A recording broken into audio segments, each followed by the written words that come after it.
Oi pessoal, meu nome é Iane, eu sou professora e eu trabalho já com o ensino de farmacologia e terapêutica há algum tempo. E hoje eu quero trazer para vocês um tema bem comum no dia a dia do médico, que é ajudar aquele paciente que tem sintomas gástricos, como azia, dispepsia, indigestão, entre outros. E a gente sabe que um dos grupos de medicamentos mais prescritos são os inibidores da bomba de prótons, não é mesmo? Pois então, esses medicamentos eles atuam inibindo de forma irreversível uma enzima importante, que é a hidrogênio potássio ATPase, ou também chamada de bomba de prótons. Essa enzima é uma proteína de membrana responsável pela secreção de ácido e fica localizada nas células parietais. Nessas mesmas células também tem aqueles outros receptores, que é o tipo 2 de histamina, que é justamente o local de ligação dos fármacos antagonistas H2, então na mesma célula. Bom, esse bloqueio enzimático feito pelo IBP, e inibidor de bomba de próton, que também é chamado de IBP, ele é feito por uma ligação covalente, que é uma ligação muito forte, é aquela ponte de sulfeto, lembram lá da química? Por isso que essa ligação é irreversível, como eu falei antes, porque é uma ligação química muito potente. E é justamente essa inibição enzimática irreversível que os inibidores de bomba de próton fazem que vai gerar o bloqueio do seu efeito. Então, ao invés de jogar mais próton para dentro do estômago, esses fármacos eles diminuem a entrada de próton. Isso vai tornar o pH do estômago menos ácido, ficando assim maior do que 4. E o que isso, dessa forma, facilita então a cicatrização das lesões, no caso de paciente com úlcera péptica, por exemplo. Vamos lembrar lá da fisiologia que o pH gástrico em jejum fica em torno de 1 a 3. Bem, justamente por causa daquela ponte de sulfeto, que é uma ligação covalente, que eu comentei anteriormente, os efeitos inibitórios dos inibidores de bomba de próton duram muito mais tempo. Ou seja, eles ficam lá grudados na enzima, na bomba, e não saem, até que o corpo produza e disponibilize uma nova bomba de próton, uma nova enzima, e que essa enzima seja então funcional. Porque aquela enzima na qual existe um prazol grudado, ela perde a funcionalidade. Vejam só que interessante esse mecanismo. É um tipo de antagonismo irreversível, Uma inibição irreversível. Porque se a gente fosse pensar assim, se a gente dependesse só da meia-vida plasmática desses fármacos, o efeito deles não duraria tanto, porque a meia-vida deles varia em torno de 1 a 2 horas. Então, eles conseguem manter o efeito sobre a secreção ácida de até 24 horas, até que aconteça uma nova síntese de outra bomba de próton, por conta dessa inibição irreversível.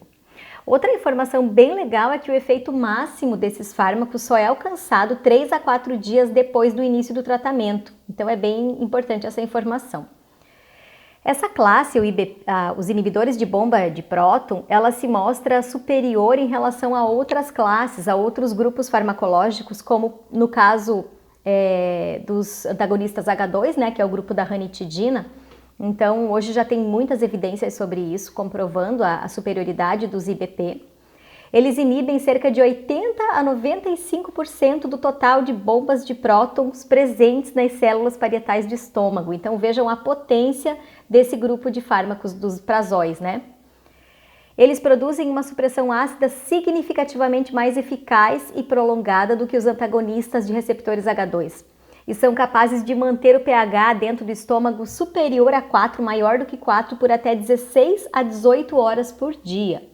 Vejam que potência que os inibidores de bomba de próton possuem. Mas assim, tem que prestar atenção num detalhe importante. Eu não citei até agora nenhum nome de fármaco dentro do grupo dos inibidores de bomba de próton. Eu só citei o grupo. Por quê? Porque essa potência de inibir a acidez, todas essas características que eu citei até agora, eles são mecanismos, são características de grupo farmacológico, não de fármaco em si. Então, nenhum dos fármacos é superior a outro em relação à potência de inibir a acidez gástrica. Essa informação é importante e já diz muita coisa sobre o tema desse vídeo, que é justamente falar da prescrição dos inibidores de bomba de próton. Então, os inibidores de bomba de próton, também chamado de IBP e também conhecido como prazóis, por causa da terminação do nome dos fármacos, eles surgiram lá por volta de 1989 e eles refletiram um grande avanço terapêutico no tratamento das úlceras pépticas, da doença do refluxo gastroesofágico e também de outras situações clínicas. Eles resultam na cura mais rápida das lesões e melhor alívio dos sintomas. Outra característica bem importante dos IBP é que todos eles são profármacos. Olha só. E o que é um profármaco? Um profármaco é um composto farmacologicamente inativo e ele só vai ser ativado por um processo de biotransformação. Então, a gente ingere o fármaco inativo e ele se ativa depois que entra no corpo. No caso dos prazóis, a ativação acontece no próprio estômago, quando entram em contato com o ácido. Olha que detalhe importante para você que prescreve. A forma farmacêutica desses medicamentos tem que ser especial, porque se eles estiverem em contato com o ambiente ácido precocemente, antes da hora, eles vão ser inativados antes da hora. Então, por isso que esses comprimidos geralmente são feitos com revestimento entérico. Geralmente as formas farmacêuticas e hoje aquelas que estão disponíveis no mercado, além do injetável, são os comprimidos com revestimento entérico de liberação prolongada ou comprimido de desintegração rápida, ou aquelas cápsulas com grânulos revestidos tanto de liberação normal quanto prolongada, que também são aqueles chamados de pellets, né? Esses são os nomes. Os que possuem revestimento ou grânulos passam intactos pelo estômago e são dissolvidos pelo pH alcalino do intestino, liberando os fármacos para serem absorvidos. Muito cuidado com as marcas, gente. Por quê? Porque o melhor é prescrever uma marca ou um laboratório que seja confiável, porque senão o que acontece? O paciente corre risco de adquirir uma marca sem qualidade, que pode comprometer totalmente o tratamento. Por que essa informação é importante? Porque a marca tem que garantir que essa liberação aconteça no local correto, né? Então, isso é muito importante. Outra informação muito importante é que os inibidores da bomba de prótons devem ser administrados pelo menos 30 minutos antes da realização da alimentação, pois essa irá estimular a produção da gastrina, né, a alimentação, e vai ativar a bomba de próton potássio ATPase, tornando então o ambiente ácido, que é o pH gira em torno de 1. E aí isso possibilita a ativação do profármaco, tá? Então tem que tomar uma meia hora antes da refeição. De novo, estou aqui falando de efeito de grupo. Todos os fármacos do grupo são iguais nesse sentido, tá? Então eu não citei nome de fármaco em momento algum até agora. Mas então, bom, se a maioria das características são comuns ao grupo, vocês podem estar se perguntando, então, quais são as diferenças entre os fármacos, né? Qual é o melhor fármaco do grupo, se eu fosse prescrever, por exemplo? E aí, então, a gente tem que ver, antes disso, quais são os agentes farmacológicos que estão nesse grupo dos prazóis. O padrão ouro do grupo é o omeprazol, né? E mais tarde surgiram outros, como o lansoprazol, o pantoprazol, o rabeprazol, o esomeprazol e, por fim, o mais recente inserido no mercado, que foi o dexlansoprazol. A resposta da pergunta anterior, né, de qual deles é o melhor ou qual deles é, digamos assim, a diferença entre eles, a diferença está nas características farmacocinéticas entre os fármacos. Tá? Então, apesar de terem uma estrutura química semelhante, esses medicamentos apresentam variações em seus radicais, o que resulta em suas características farmacocinéticas distintas, né, diferentes.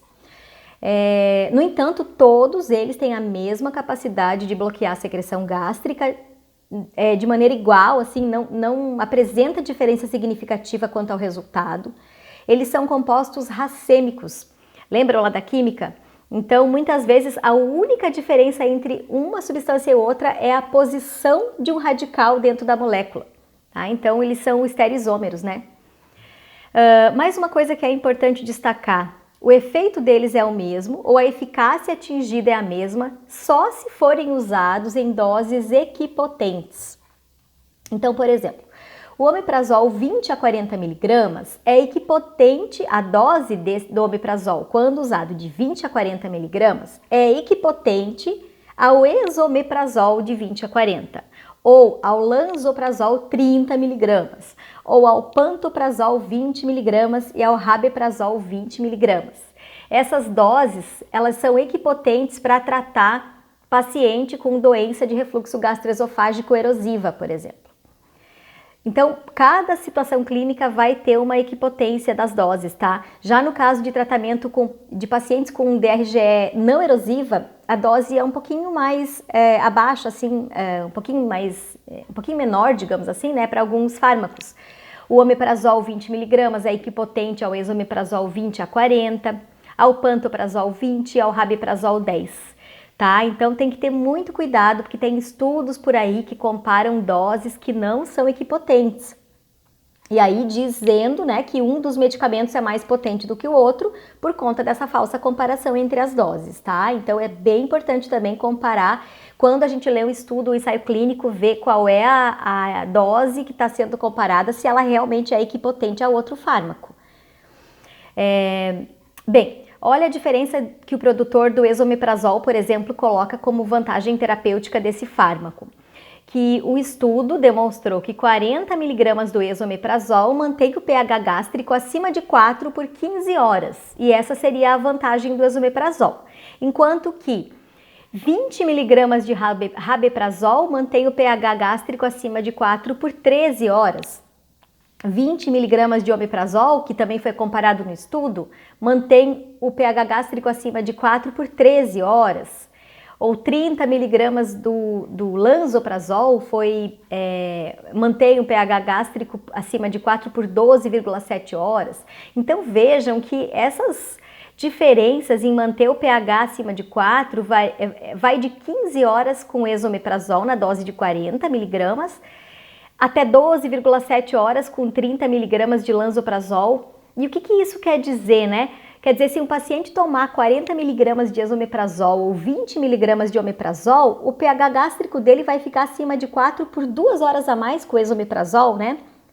Então, na prática, será que tem alguma vantagem, alguma relevância clínica ter essa diferença? Porque como a inibição da bomba de próton é irreversível, o pH demora muito a voltar a ficar ácido. Então, por isso até que as doses desses fármacos são doses únicas diárias, né? Então, tem que pensar bem o que vale a pena. Será que na prática realmente essa diferença é significativa para o paciente? Se você prescrever para o seu paciente o esomeprazol no lugar de qualquer outro, qual é a vantagem prática real, né? Será que tem alguma vantagem? E eu pergunto mesmo, por exemplo, para o rabeprazol ou lansoprazol, eu não estou aqui colocando um sobre o outro de jeito nenhum. É só para a gente poder pensar um pouquinho mais de maneira crítica, né? É por isso que existem aqueles 4 critérios que eu sempre falo que a gente precisa analisar. Então a gente tem que colocar na balança a eficácia, a segurança, a conveniência de uso para o paciente e o custo. E para cada caso, um desses critérios vai pesar mais do que o outro. Então a balança vai ficar diferente, né, de um lado para outro. Nesse caso dos IBPs, a eficácia e a segurança é um perfil de grupo, então eles não têm peso significativo. Então a escolha que vai recair no peso que se dá para a conveniência de uso e para o custo financeiro, porque o paciente vai ter que pagar, alguém vai ter que pagar, se não for o paciente vai ser o SUS, né? Mas existe um custo desse tratamento. Então aquilo que eu falei sobre as marcas é muito importante. Então, se uma vez, vamos supor, o paciente usa um omeprazol genérico ou similar de uma determinada marca de uma qualidade, porque existe, né? E depois usa um Nexium, por exemplo, que é a marca de referência do esomeprazol, ou o Losec, que é a marca de referência do omeprazol, obviamente que o paciente vai sentir o efeito melhor com a marca, né? Com o Nexium, com o Losec. Mas isso também se deve a outro problema, não a questão de um fármaco ser mais eficaz do que outro. Isso tem a ver com a qualidade ou com a falta de qualidade de um medicamento. Então, o ideal seria comparar um Nexium, que é a marca do esomeprazol, com o Losec, que é a marca do omeprazol. Duas marcas de referência, né? Enfim, essa questão da qualidade de medicamento é muito importante, eu gosto de frisar. Não estou falando aqui que genérico é ruim, que medicamento similar é ruim de forma alguma, mas a gente sabe que tem laboratórios farmacêuticos que não prezam pela qualidade. Então, isso precisa ser olhado pelo médico, que é quem está prescrevendo o medicamento. Bom, enfim, isso era o que eu queria trazer hoje para vocês, um pouquinho dessa diferença entre os prazóis e para colocar também um pouquinho de crítica sobre o nosso olhar, né? Se alguém fala que o medicamento é melhor do que o outro, o médico precisa saber se isso realmente é verdade, qual é a real diferença. Isso é fazer uma prescrição tendo segurança, né? Sabendo o que está fazendo. Então, hoje eu não vou entrar em questão de risco, nem em questão de custos desses medicamentos, né? O custo a gente sabe desse tratamento que não é baixo, mas isso podemos conversar em outro momento. Por enquanto, muito obrigada, e era isso que eu queria trazer com esse vídeo, então compartilha aí com os seus colegas, né, que pode ajudá-los também com essas informações e até a próxima. Muito obrigada!